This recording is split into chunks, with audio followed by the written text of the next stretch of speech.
morning, and here we are at Bournemouth Pier. I feel a bit like a Blue Peter presenter wandering around filming myself this morning, and to be honest, it has been a bit of a let's cobble it together kind of thing, which I actually really like, because I thought I had planned to come down and meet Kez and have a paddle where we do our intention setting for our business and we talk about where we're going. And my plan was to sit in a particular cafe bar at the top of the pier and use Wi-Fi and do my Periscope at 12 o'clock. And their Wi-Fi is down today, so I did about 2 minutes. You might have seen that at about 12 o'clock, and then it all dropped out. So I'm now using roaming Wi-Fi and hoping that that will do the job. So I'll show you my... I better not look over my spectacles actually. There we go. That's my eyes this morning, but it's so sunny. Weather looks great. It is absolutely. It's really warm today, which is good, because as soon as this Periscope's finished, I'm getting my swimming cosy on and I'm going to go and swim in the sea for the first time this year. So the sea should be warm and it's a beautiful hot day. So I'm just going to do some teaching on Periscope first. So today's topic on the Make Meaningful Money program is maintaining momentum. What to do when you get a bit disillusioned and a bit fed up and a bit stuck. This is something that's happened with me. It happens with a lot of my clients as well. You just get to the stage where your initial enthusiasm maybe has worn off. You think, oh yeah, I really want to do my thing and I want to work at home. For a number of reasons, you might want to be there for your kids or just to have the flexibility of working for yourself. But you know, when you're at home on your own a lot, it can be really difficult to maintain the momentum. And you know, we are human beings at the end of the day, much as sometimes our day job might really get on our nerves and we might want to do something more fulfilling. It's really important that we make sure that we know that we're surrounded by people. So one of our human needs is to be surrounded by people, to be nurtured, to be cared for. And social media can only do too much. We actually need to be physically with people, like I am this morning with my friend Kez down at the beach. And there's an experiment that was done a few years ago. I can't quite where it's from, but it was about they raised some monkeys, some baby monkeys, in a cage where they had some fur so they could cling on like they would with their mum, and they had plenty of food and water. And these monkeys did not flourish because they didn't have another actual live monkey to connect with, to nurture them. So when you're very isolated and at home, you know, you're like those little monkeys sometimes, just really needing that in-person contact with another human being. So I have done some beautiful notes of how that if you feel a bit stuck, some of it will be about isolation. That is the biggest dream killer. So let me just turn my phone around here. There we go. These are my beautiful notes. So how do you deal with isolation at home? Here's my lovely colourful checklist. One of the things, have a buddy or somebody at the same, this is where you're at right now. You're in the perfect place then, you're on the perfect Periscope. So isolation, oh my God, it kills so many dreams. And you know, when I got stuck at home on the computer in my previous business, it was like my soul was dying, because I am an extrovert. I do like to be with people. I was a nurse for many years. You know, I'm a people person, and I think maybe you might be too.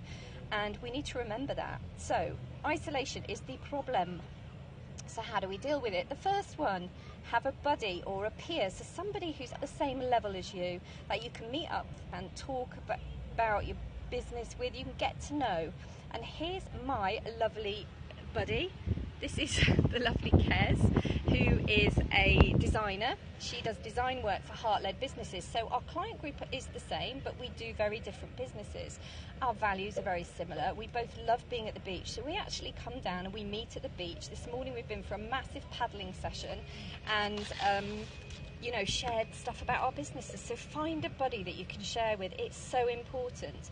And because Kez and I know each other really well and we understand each other's businesses, we also refer clients backwards and forwards to each other and promote each other all the time. So that's an additional benefit.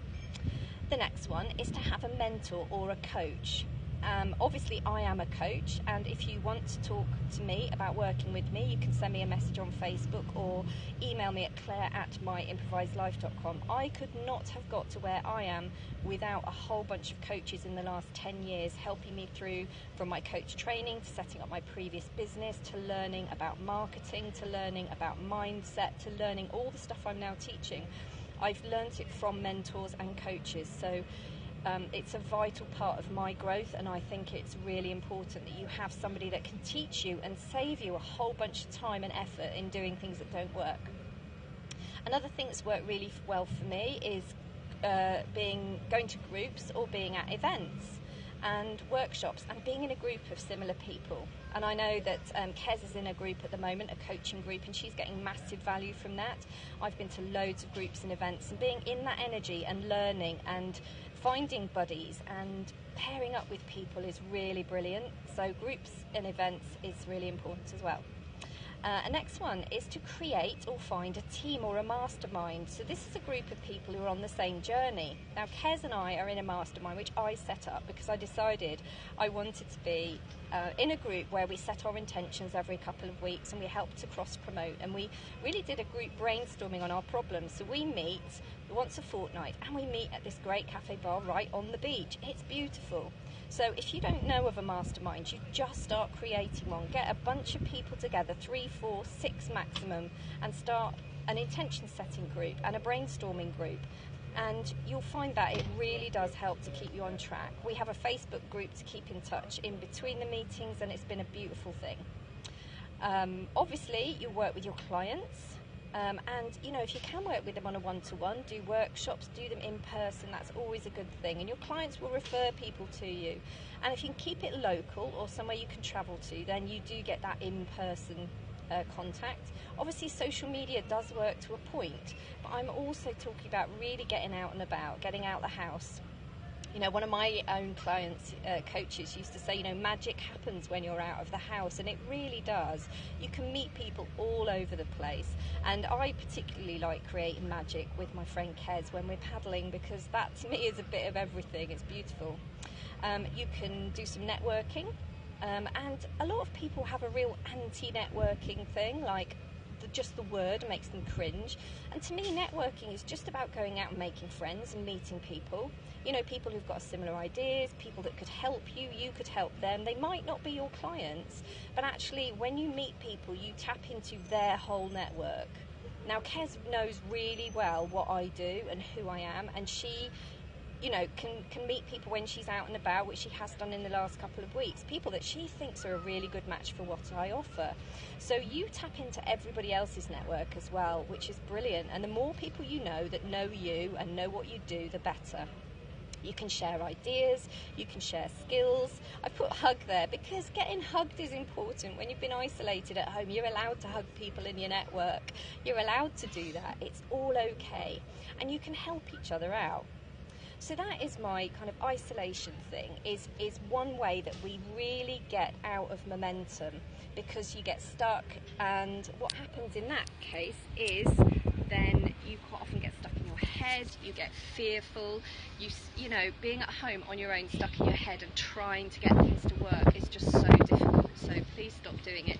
You know, action beats fear. We've had other videos this week on breaking through fear and stop making excuses, and they're all on my YouTube channel, My Improvised Life on YouTube, if you want to look at the other videos. So the other thing I want to talk about as regards momentum, so that one really is about how you feel and about getting human connection and about making contact with other human beings to help you personally or help you in your business. And the second one is to have some kind of accountability. So I have a group on Facebook, Claire's Creative Clarity Club, where we set our intentions. And what I encourage people to do is something every week in my own business, and actually in my own life when I was trying to rebuild it, is every Sunday I have a reflection time. So I sit down with a notebook, I put some music on, make a cup of tea, and I reflect on what I've got done in the week, where I'm at, what worked, what didn't work, and then set my intentions for the following week. So you have a big vision of where your business is going, but you really set your intentions on a week-by-week scale. Then you can tap in with your mastermind for a group accountability, but it keeps you accountable to yourself if you know where you're going. So there's my tips on maintaining momentum. If you feel like you need some human contact, it's okay to go and get some, whether that's a buddy, a mentor, a masterminding group, going to events, whatever. Get out the house, switch the computer off, and be a human being, not a marketer. And also set your intentions and you know, sit down once a week and work out whether you're at where you want to be. So I've got a course starting on the 21st of September which will help to keep you accountable and get you into a really supportive group. And to look at the details, it's on myimprovisedlife.com/moneyfestation. And it's about getting you clear and getting you focused for 21 days and being part of an online community of people. If you want to talk to me about coaching on a one-to-one, then message me at Facebook or email claire@myimprovisedlife.com. And I hope you manage to maintain your momentum. I'm going to go for a swim in a minute, and the next Periscope is tomorrow at 12 midday UK time. I'll see you then. Bye bye.